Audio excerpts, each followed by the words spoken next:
Ready? Yes. Countdown. 3, 2, 1. And take 2. I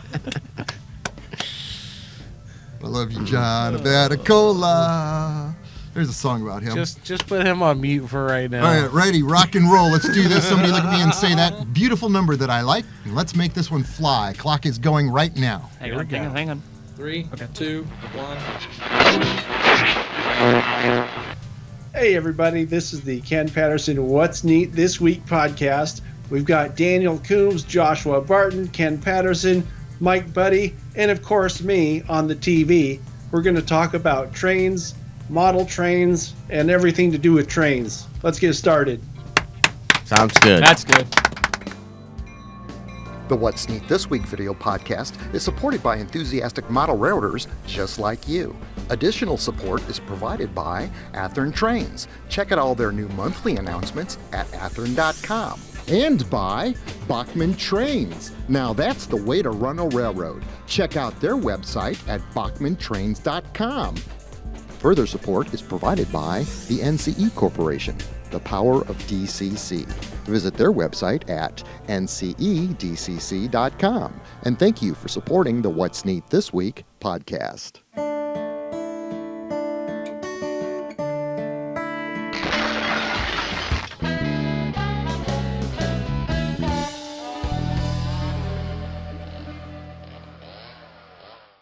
This is the What's Neat This Week podcast, number 58, the Model Railroad Show, where we tell you what's going on new and we get to share great stories with you about what's going on in the hobby around here. Now, I've got with us tonight's special guest, John Abatecola on Skype.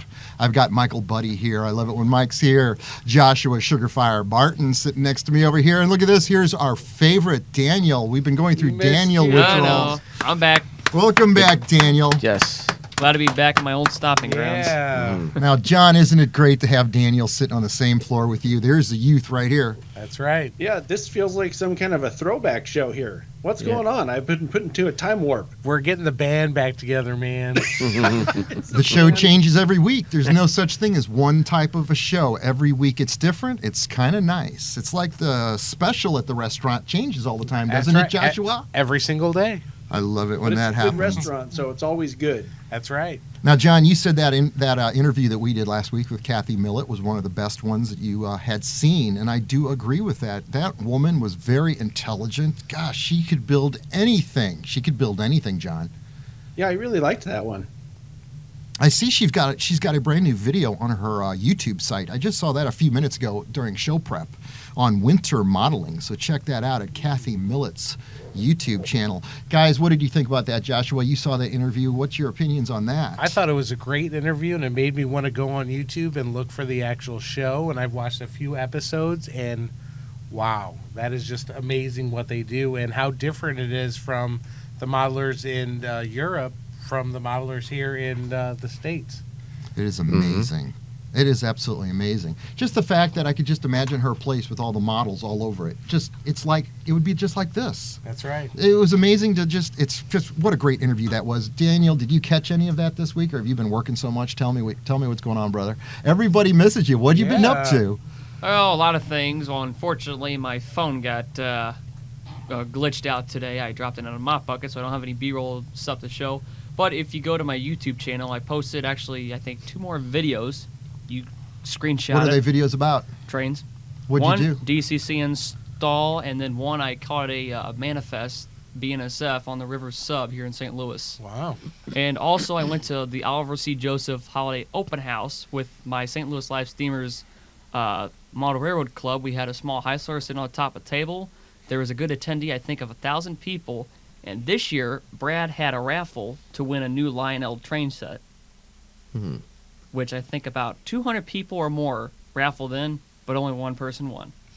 Wow. Brad called yesterday and invited me to that. I told him I was working on nights. I had to finish up January's What's Neat. It was done by sunrise this morning, and I was so happy to have that done. It came out good. But he invited me over there. I told him I'd be sleeping through it, and which is exactly what happened. I looked at the clock, and I crashed about 2 hours right before it was going to start. And I know your B-roll is in the mop bucket, but that's okay. We can pretty much tell you it was a great event. I mean, I know a lot of people showed up. About 700 attendees. That's almost like a train show. It That is is? like Yeah. a train show. Yeah. And did they have the passenger car open? We showed that passenger car on the show, 2 podcasts ago, 3 podcasts ago, when Brad Joseph was on the show. Yeah, 3. Yes, he did have the car open. His nephew is also a big-time train nut, and he, too, is another podcast viewer Right. of this show. Nice. Yes. So he's like, oh, there you are, Daniel. I watched you on the show. And I'm like, well, thank you very much. And he's like, you want to take a tour? And it's like, you know what? Just let's let the crowd just take the tour, because I already been in that car so There many you go. times and I'm over there. All right, Daniel, I want to put you on the spot for a minute, because now you're the Eagle Scout, you're the 18-year-old, now you're starting a career, you're learning to be a full-time human being that works for a living. That's right. Which is a very interesting and wonderful, wonderful opportunity for you. But I want to ask you, now that you are where you are in modeling and at the age you are, what would you say to, say, the 8-year-old out there that aspires to have something?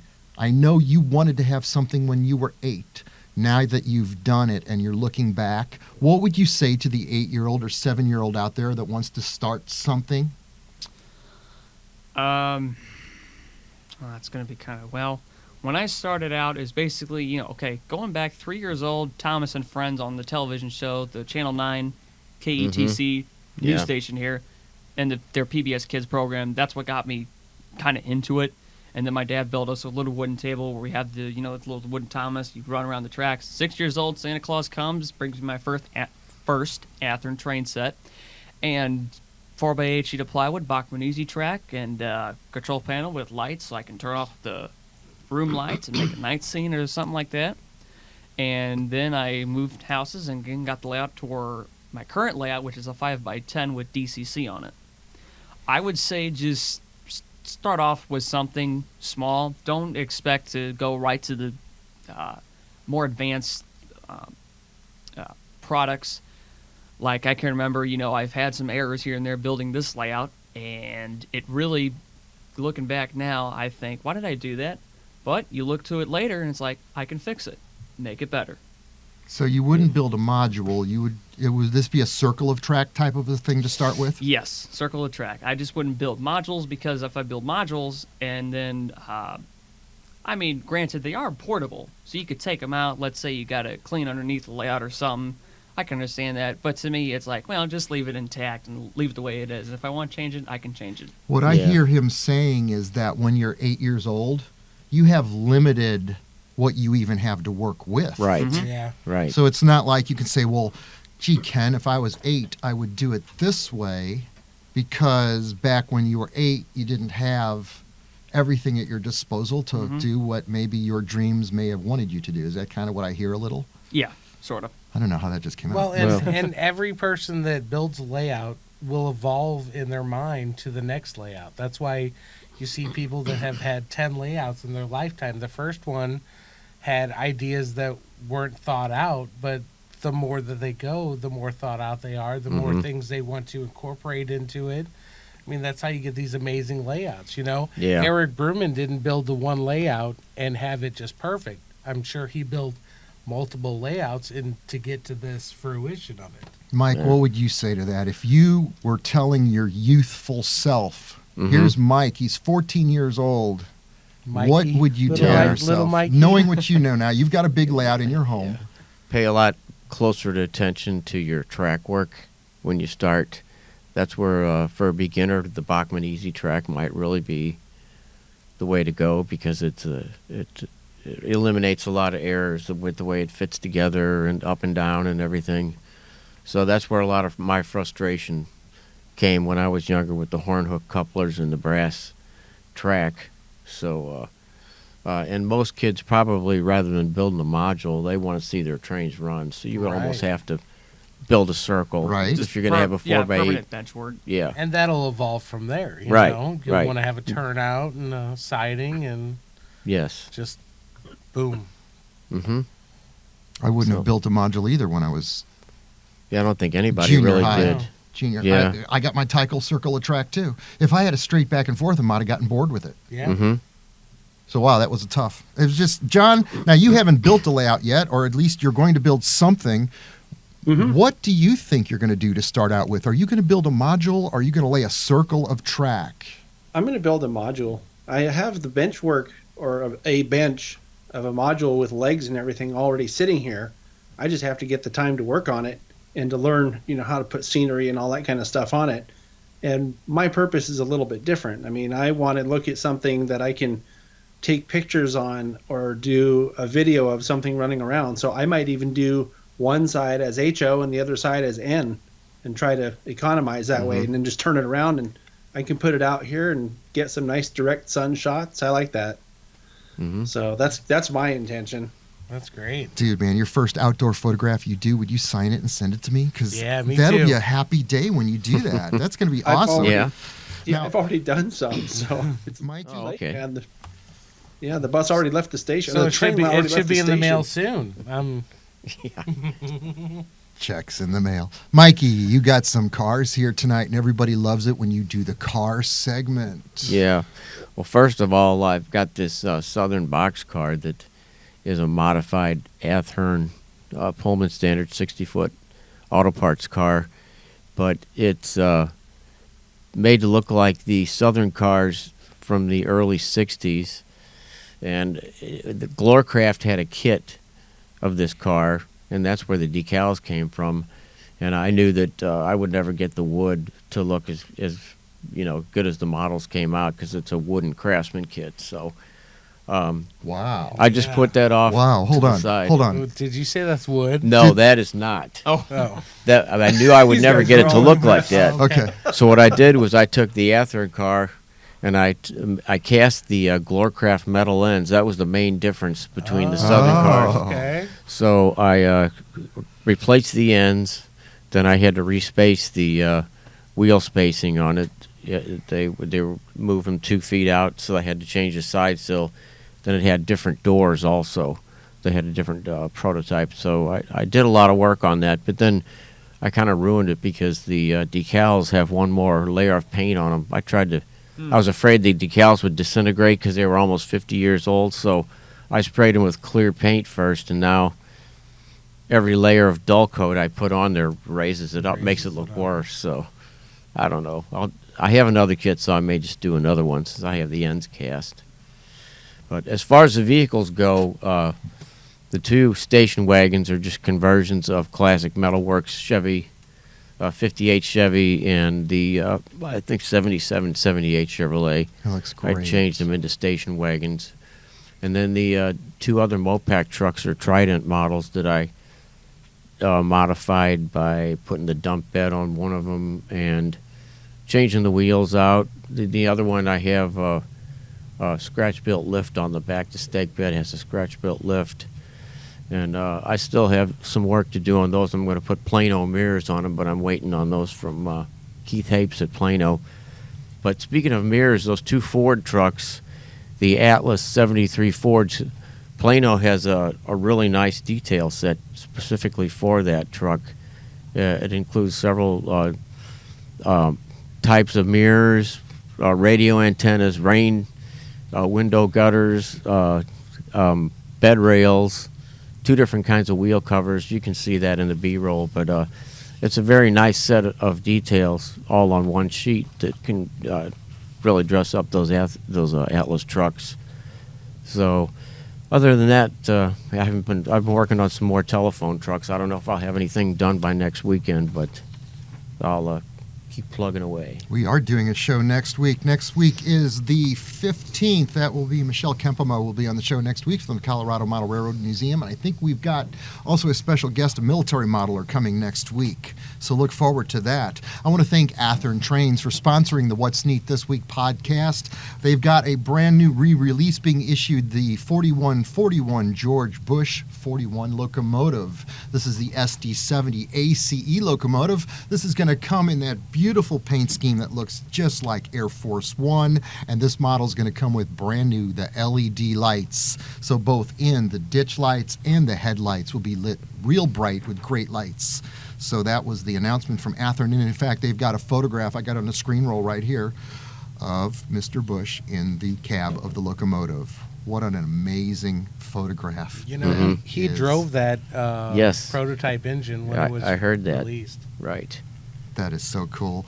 Absolutely, a very popular model among the collectors. I think this is yours. In fact, the one we have on the table, Joshua, belongs to you. It is. And we're going to shoot that outside this week and get some outdoor video of it and some still photography. I've been trying to shoot a sunrise of that locomotive for the last 2 days and have been unsuccessful. It's been totally snowy here for 2 days. We haven't had sunrises. They just haven't happened. So I also have not been able to shoot the brand new locomotives that we've got from Bachmann. This is a streamlined K4 locomotive, brand new design, brand new tooling. We ran this tonight, Joshua. Tell me. Yeah. Well, first of all, look at the color. I love that color on there. It's Brunswick green. Yeah, It's very nice. It's a vat of black with a drop of green in it. Right. But yeah, they run really, really good. They have the what is that? The wow sound in it. Wow. TCS wow sound. Tell us about that, Daniel. Yeah. Isn't that the sound that talks to you when you program it? It's a pretty. That is indeed. You did some on a Carrera Brass U25C. You put the WOW 101 decoder with the KA2 Keep Alive. This has got the current keeper in it, the Keep Alive in it. Yeah, It does. He Because we the took track. it off the track and it was still. Took 30 seconds, huh? That was very Yeah. impressive. Yep. So this Man. is a really nice quality product. Bachmann has sent it to me so that I can shoot their 2019 catalog cover with it. I haven't got any pictures to show you because I haven't shot these outside at all. But trust me when we say it, this is a quality product from Bachmann It sure Industries is. in Philadelphia, Pennsylvania. Thank you so much for sponsoring the What's Neat This Week podcast. As I drop all my notes on the floor of John Abatecola, I want to throw it back to you because you've got some brand new videos out on your YouTube site. Yeah, every week there's something new, usually on Saturdays, sometimes at points in between as well. Today, a couple of videos came out. There's a layout tour of a guy who's local here named Seth Newman. He has a UP sort of modern day layout. It's really late 90s, but it's kind of the same stuff that you'd see nowadays. And so lots of UP, stuff like that. And then the other video that came out this weekend was me installing a Wi-Fi module into this, speaking of UP, into this model. This is a Kato-9, and I put in this Wi-Fi module. I think you guys might have seen this company at your KC convention that you went to, Logofy. Yes. It's a Wi-Fi product, so you don't need to have power coming through the tracks to power, for the DC or I'm sorry, for the DCC commands, because it's not DC. It gets its commands over the air through a Wi-Fi network. And what's kind of cool about it is that makes it easier to do things like battery power, because the module that you put in, it's about the same size as a DCC decoder. But if you can make some room for like a 9-volt battery or something simple like that, you could run this train on dead rails. Wow. Okay, Wow. is this Locofi? It is, yeah. I was going to ask you about that. I've got it written on my notes right here. I cannot believe you're explaining it. This is great. And Yeah. and it's just absolutely amazing. Would you call this another possibly new technology? Are you impressed with this? I'm impressed with it. It's still in its infancy. There's some functionality that's not been added to it yet, but I've been talking to the guy who makes these things, and it sounds like he has all the same ideas of the things that I was looking at when I did this install. And I got back to him and said, maybe you might want to think about this, you might want to think about that, just considerations. And he's like, yeah, that's all the stuff that's on my list. That's So, fantastic right. that you're helping him make a Yeah. better product.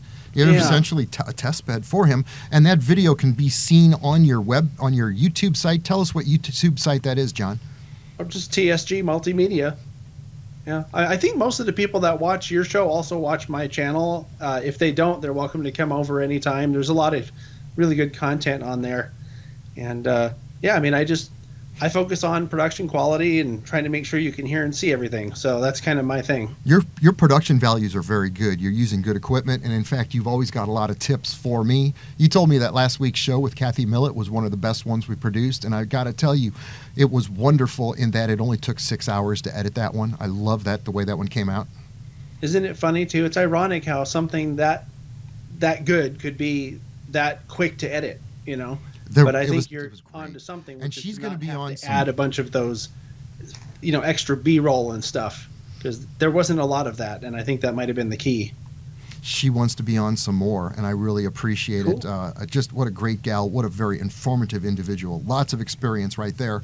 Now, you've got your December podcast that came out too. Tell us about what you guys talked about on your December podcast, John. Yeah, usually the podcast for me is an update for all the viewers who watch the channel to let them know what I've been doing so that they know what to expect in the coming months. This particular podcast was a little bit different because I did have a segment on a garden railroad that did an all-out spectacle for Halloween. And it was kind of more of a Halloween video and not so much, but there's a train in it, right? Because they still ran the garden train around the front yard there, but they had something like, 8 fog machines and 10 animatronic little spooky things and ghosts flying around and lights on the roof, and just it was really something. So that's amazing. There was that. I went to the Great Train Show, which is something that travels all around the country with some friends, and that was another short segment that I did of one of the things that I had done on the prior month. So it was pretty fun. The podcast for me is kind of an eclectic thing because I end up doing a lot of different stuff. And that's really what it's about for me, is trying to bring as much different stuff and interesting stuff. One of the things I like to say is I'm always trying to find something different to do. That's what this was about. This is a little bit different. This is not something you see every day. So, and the install on the locomotive went well too. I can't wait to watch that video because I want to know exactly what that is. I did see one thing on your website that impressed me was you got about a short run by of a military train, which I can still relate to because I am still working on my military train. I took off about 2 months and haven't touched it, but I'm starting to get back on painting some of them in the Desert Storm sand colors because that color really brings out the details of the model as they travel past you on the flat cars. So I'm looking forward to that. Daniel, I know you've been busy at the store. Isn't it great now that you work at a hardware store that all of your model railroad supplies are right there when you need them? Yes, indeed. How great. I mean, come on, I lived it, right? Well, yeah, you used to work there. Elaborate about that. You know what? And have you been spending your whole paycheck on model railroad supplies? No. Okay. No. First thing first, I got to get gas for my car because I'm driving at least 40 so miles to get to school. Oh. Monday through Thursday. So that's got to kind of come first. But adulting is hard. I've come to understand that now. But you know what? Just starting to learn. Just budget. I keep my budget tight and keep it, and I don't just blow it off on trains and all of a sudden, I don't have any more gas money. But anyways, it's just cool working at the hardware store, and I do get an employee discount. Oh, how about that? Let's make a list right now. Yeah. No. Here we go. We'll see. I need some. I need some salt and shovels and snow shovels. Yeah. Okay, so we want to talk about the NCE Power Pro Throttle, the NCE Pro Cab, and the NCE Power Cab. Now, what's the difference between those three? The NCE Power Pro Throttle is the small throttle that we've got on display here. I really like that one. It's a radio-controlled throttle. It's smaller. It holds in your hand. It's got all the major functions that you need to be able to run a train and do switching on your layout. Okay? Now, the nice Pro Cab is the larger throttle, Daniel, that comes with my Power Cab system. Is that correct? Mm-hmm. And tell us, how do you like that, the ergonomics of it? What do you think about that one, Daniel? Oh, my gosh. I could honestly close my eyes, hit the button, and it will do what I want the locomotive to do. Let's say I want to hit the horn button. I can just close my eyes, hit the horn, and then it blows. That's awesome. And then I know you, Joshua, have got the NCE Power Cab system. That's the handheld throttle and the power plug-in power pack for the wall, all in one unit for $199. How do you like yours? I love mine. It was easy to set up. I had all my wire done for the layout already, so I just plugged in those 2 wires and went right to town. Wow. And Mike, if you saw the last podcast, you'll be able to answer this question on the 26th of December. Oh, we'll see. So we have to wait for Mike's answer. That's John right. Abatecola, tell me that you have done reviews on the NCE Power Pro Cab, any of the systems. What do you think? Well, as a matter of fact, I did a Model Railroading 101 video on my channel. That's a series that I have where I introduce sort of basic stuff. I'm not a pro at this stuff, okay? I'm learning like most everybody else. And when I find something that I think is cool, or if I see a question asked 100 times on a Facebook group or something like that, something goes on in my head saying, hey, this might be kind of a cool thing to talk about or to make a video about because there's a lot of interest in it.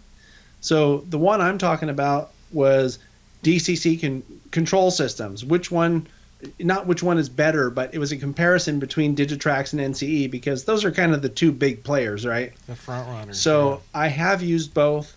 I like the NCE. I think that it fits your hand better, or ergonomically. And Right. someone that I was talking to suggested or made the comment that because of the shape of it, if you're holding it, it can't fall out of your hand because that big part on the top is like a stop for it, And I think that this is the kind of thing that's going to turn not ready for DCC Mike into DCC ready Mike. That's agree. That's what I awesome. We think. will see. How much better than an advertisement? When it's not an advertisement, it's a simple testimonial of, guys, what do you think? That's An right. endorsement. I love mine. I love it. I've already said it. I've got 5 handheld throttles. When all the guys grab them down here, everything works. Yep. Everything's smooth. And I actually ran a train last night, and I loved it. It works. So Christmas is coming, guys. NCE. That's the only thing that needs to put on your Christmas list because it works. We recommend it. Fact. Yeah. Now, the other thing that we want to talk about tonight is I've been working on my layout. I think I'm going to talk about that. You should. It's all on the floor. I've been working on a new module on the layout over here where we're going to build it's called 10th Street in Greeley, Colorado. And we're building the module exactly 1-to-1, just like I build a courtroom model, with a little bit of selective compression. And the only reason I'm bringing it up tonight is because the best part of the hobby for me is planning. I love designing and trying to make things fit exactly the way they are in real life. And on this model, if it was a courtroom model, I would project it onto the foam and trace it so it would be super accurate. But because it's on the model railroad, we're going to do a little selective compression to make it fit the spot that we've got. But at the same time, the 2 main structures, the museum and the outback buildings and the parking lot, everything drawn on that is going to be exact. Then we can just position that at an angle and then work outward from there with the prototype dimensions. It's a different way to plan and build a layout. There's no one right way to do it, but with selective compression coming into play here, I think that's the best way is room visual placement first, main line consideration second, where it runs next to the buildings, and the third is I'm going to take the Greeley train station, that beautiful brick structure that they've got right there. That's that Union Pacific, and I want to move that over so it's right across the street from the museum. So I'm going to eliminate that parking lot. Selective compression once again, but visually it'll look absolutely correct. So that's a project I'm working on. I'm looking forward to doing it. The way my layout's designed, we can just pop a module in, take one out. This one just got popped in, a couple of sheets of foam. We can have it built literally in less than a week or two, and then pop it out and put something else there. That's the beauty of it. They all go in the garage, and anytime we want to interchange a module down here, we do it. That's how I design my layout. It's a great way to do it. I love it. What do you think about that idea, Joshua, for designing your layout where you actually put a segment in? Isn't that kind of what you've already done? Yeah, in certain parts there's some that's completely stationary, but there's a couple parts that I'll be able to pull out and move around at my my needs, and then I can take them outside and shoot them outside in the nice sun. Absolutely if right. we ever have sunshine here again. We're going to have sunshine tomorrow. I need to do these photo shoots. I think we've got pretty much everything covered tonight, John Abatecola. I'm going to pass it to you to see if you want to say anything else tonight before we close it out. Oh, sure, I'll say something. One of the things that I find really cool, because I've seen a lot of layouts now, having been doing this for a while, and there's nothing quite like seeing a scene on a layout and recognizing it from having been there before. And it sounds like that's really what you're talking about doing with that Greeley scene that you're working on. So it sounds neat. I love doing one-to-one models. So many modules on my layout. Kimswick. So many parts down here are exact replicas. Right. There's no guesswork. And actually using Google Earth, which I wish I could show you this. I'm going to do it. I printed out all of Greeley on Google Earth. Wow. So that I could literally just plot it out on the scene. And it works. I mean, the map, I wish we had this when I was in high school. Yeah. All we had was topography maps. Yeah. Remember the topo maps? Yep. And we used those the best that we could. In Boy Scouts, that was a major thing, was to learn the gradients. Orienteering, too. Correct. So, wow. Rock and roll, Mike. Uh-oh. I just lost my... There we go. There's nothing quite like that, though, is there? When you look at a layout and you can say, I stood right there and took that picture. I think that's really cool. It'll be exciting to add the addition to the museum to it as the renderings come available in the drawings, because then we can see what it looks like. And Good plus, idea. that's a great diorama. That's 12 feet long, so we can get good run-bys on it for Athearn and some good photo shoots on it Yeah. for various manufacturers. Indeed. So I look forward to that. Joshua, anything you want to close out? And Daniel, guys, before we close it out. I want to talk about these nifty socks I Ooh, got here. look at that. Ooh, look at that.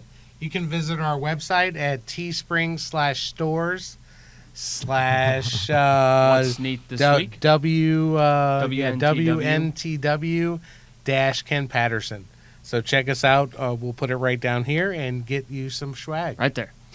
That's awesome, guys. Lots of train show shirts to be seen out there. That's right. All right, who wants to close it out tonight? It's on the floor. What number is this? 53? I don't know. 54? Number 58. 58. Wow. We I've were been gone just- for a Hey, got while. it We're right. just joking, right? Somebody close out number 58 and let's go run some trains, guys. Daniel, take it away. Oh, You've you're been looking at here me. for a while. We Okay. miss you, Daniel. Yeah. People love you, buddy. I know. Yeah. So- A lot to love there. All right. Well, I would just say give this a like, dislike, leave your comments below, and again, check out our merchandise store. What is it? Teespring - what's neat this week? Stores WNTW What Josh just said. Yeah. Ken Patterson. So, all right, guys. Well, we'll make this a wrap on another podcast. And Ken, how about we go run some trains? I'm ready to go run That some sounds trains, good. guys. Let's do it. See you guys later.